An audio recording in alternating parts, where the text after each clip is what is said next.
Imagine ça. Un tout nouveau centre commercial va être construit à l'emplacement exact de ta maison et une généreuse somme d'argent t'a été offerte pour déménager. L'accepterais-tu? Eh bien, si tu es comme ses propriétaires, alors tu diras probablement « Non, ça va, merci ». Numéro 1. Route bloquée, Luoyang, Chine. Honnêtement, la Chine a tellement de petites maisons comme celle-ci qu'il est difficile de déterminer laquelle est la plus bizarre. En fait, ces maisons sont appelées « maisons clous » parce qu'elles ressortent comme un clou qui ne peut tout simplement pas être martelé. Cette maison à 3 étages est un exemple de maison clou et c'est le tout dernier bâtiment dans toute la zone. Mais la chose la plus incroyable, c'est que cette maison se trouve au beau milieu d'une nouvelle route en construction. Apparemment, le propriétaire de la maison n'a pas aimé le plan de compensation qui lui a été offert en échange de son déménagement. L'homme tenace a refusé de bouger et a résisté afin d'obtenir plus d'argent de la part des autorités de la ville. J'espère juste que les automobilistes feront attention la nuit. Numéro 2. Bloqué au milieu avec toi. Guangzhou, Chine. Ces 2 bâtiments résidentiels étaient supposés être démolis parce que la ville avait besoin d'espace pour construire un pont indispensable dans cette zone. Ils allaient connecter une autoroute avec un tunnel souterrain récemment ouvert. La plupart des habitants des bâtiments ont accepté l'argent du déménagement et sont partis. Cependant, 3 familles ont refusé de quitter leur maison. L'entreprise de construction n'a pas eu d'autre choix que de construire une énorme passerelle autour des 2 propriétés. Il a même été promis aux familles restantes d'installer une barrière anti-bruit pour bloquer le bruit de la circulation. Mais si l'une de ces familles décide de déménager, elle obtiendra quand même l'argent pour le faire. J'imagine que nous n'avons plus qu'à attendre et voir ce qu'il se passe.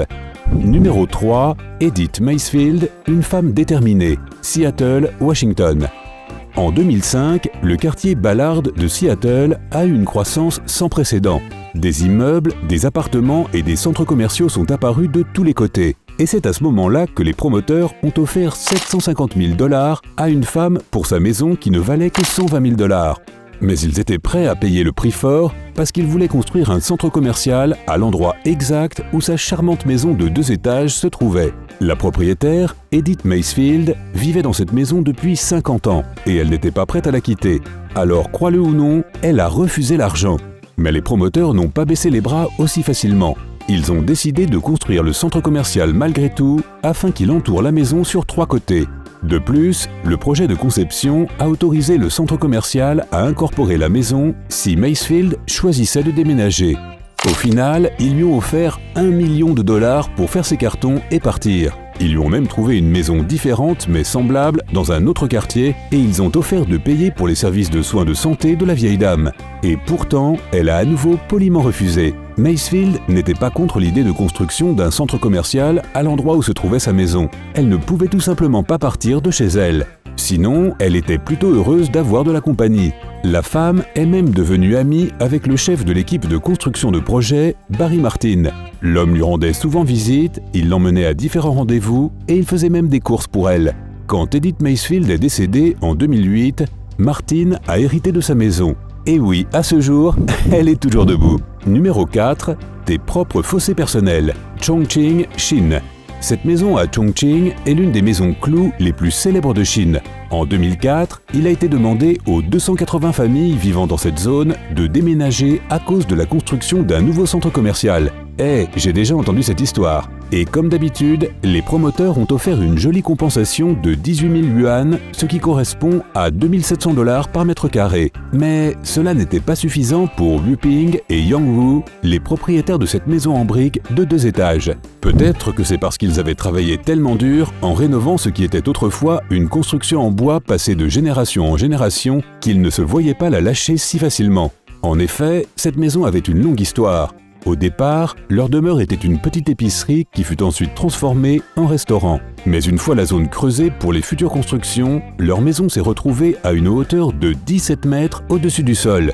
Étant donné que les propriétaires n'ont pas respecté une ordonnance du tribunal de déménager, leur approvisionnement en eau et en électricité ont été coupés. Et pourtant, le couple n'a toujours pas bougé. Pendant que Yuang-woo est resté dans la maison, sa femme Woo-ping lui a emmené de l'eau, de la nourriture, des vêtements chauds et des couvertures. Elle accrochait les réserves à une corde et Yang-woo les hissait en haut de sa forteresse. Mais en 2007, le couple a finalement cédé et a déménagé dans un appartement de taille similaire dans le centre de Chongqing. Mais hey, ils ont fait un énorme effort. Numéro 5, le coin à $1 million. N'importe quel New-Yorkais est familier avec l'énorme sac rouge près du Macy's Herald Square. Mais très peu de personnes savent que ce panneau d'affichage cache en fait un bâtiment séparé qui n'est pas connecté à Macy's et qui possède sa propre histoire. Dans les années 1890, Macy's a été transféré à Broadway et 34th Street. La direction du grand magasin avait également des plans secrets pour devenir plus important. C'est pour cette raison que le propriétaire du magasin a passé un accord verbal avec Alfred Dwayne Pell, selon lequel Macy's devait avoir un coin de 107 mètres carrés pour $250 000. Cependant, Ziegel Cooper, Dry Goods Store, a été au courant de ce potentiel achat et a offert $375 000 à Pell pour le bout de terrain. Bien sûr, le propriétaire ne pouvait pas refuser la plus grosse affaire. Alors la propriété a été vendue. Ziegel voulait construire un magasin de vêtements pour femmes de 12 étages à cet endroit-là. Cependant, il était impossible de construire un bâtiment aussi grand sur une parcelle aussi petite. Alors Ziegel a offert de le donner à Macy's en échange de leur ancien emplacement à 6th Avenue et 14th Street. Cependant, Macy's a refusé l'offre et a construit le magasin de 204 400 mètres carrés autour de la propriété. En 1903, un nouveau bâtiment de 5 étages a remplacé l'ancien. Et en 1911, Ziegel a vendu le terrain pour le prix le plus élevé jamais payé pour un bout de terrain, un incroyable $1 million. Cela correspond à $868 pour 0,1 mètre carré. Comme tu peux le voir, l'emplacement a beaucoup d'importance. Le fait que des personnes doivent quitter leur maison à cause du développement économique est une situation plutôt malheureuse. Alors jetons un coup d'œil à deux incroyables et pourtant uniques maisons dont les propriétaires n'ont pas du tout eu besoin de partir.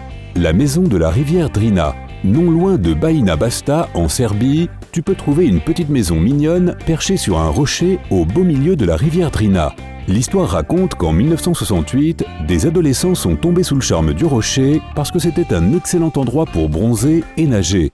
L'année suivante, le garçon de 17 ans a construit une petite maison sur le rocher qui deviendra plus tard leur escapade du week-end.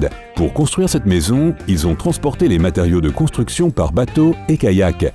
Quant aux plus gros morceaux, ils les ont simplement posés sur l'eau et ils les ont tirés jusqu'au rocher. Aujourd'hui, la maison est devenue une destination touristique incroyablement populaire. Mais ce que tu vois aujourd'hui n'est pas la maison originale construite en 1969. Le courant rapide et imprévisible de la rivière Drina a déjà emporté 6 de ces maisons. Mais à chaque fois, une nouvelle construction encore plus solide est construite afin de remplacer la maison précédente qui a été emportée par la rivière. La maison Keret. Hey, es-tu claustrophobe?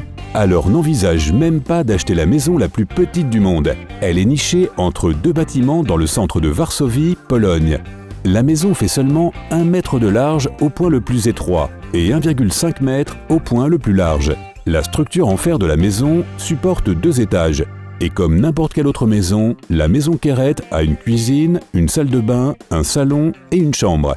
Le bâtiment voisin fournit la petite demeure en électricité, et ses canalisations et son approvisionnement en eau permettent au système de fonctionner indépendamment des services fournis par la ville. En fait, la maison est tellement étroite que pour la loi polonaise, elle est considérée comme une installation artistique plutôt qu'une véritable maison. As-tu déjà vu des maisons ou bâtiments aussi inhabituels? Partage tes propres expériences dans les commentaires ci-dessous. Rappelle-toi d'appuyer sur j'aime, de partager cette vidéo avec tes amis et de t'abonner pour rester du côté sympa de la vie.